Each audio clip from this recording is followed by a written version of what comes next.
இந்த வேஸ்ட் லேண்ட்ல விழுந்து 3 நாள் ஆகுது. ஏற்கனவே மலைகளையும் காடுகளையும் தாண்டி போய்கிட்டு இருக்கேன். இப்ப வயிறு வேற சத்தம் போடுது. இத்தனை நாள் நடந்தும் மனுஷங்களையும் மிருகங்களையோ பார்க்கல. இப்படி சாப்பாடு தண்ணி இல்லாம 3 நாளா நடக்க முடியுதுன்னா உண்மையிலேயே நான் சூப்பர் ஹியூமன் தானோ? ஐயோ, எனக்கு நானே பேசிக்கவும் போர் அடிக்குதே. ஒரு 3 நாளா என் குரல், என் காலடி சத்தத்தை தவிர நான் வேற எதையுமே கேட்கல. இதுவே வேற ஒருத்தங்களுக்கு நடக்கிற கதையா இருந்துச்சுன்னா எவ்வளவு ஜாலியா இருக்கும். ஆனா நான் இதை தனியா அனுபவிச்சுட்டு இருக்கேன்.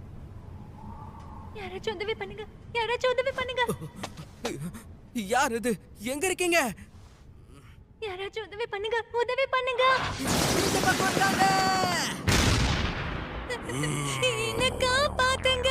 இதோ வந்துட்டேன். 2 தலை நாயா. Dress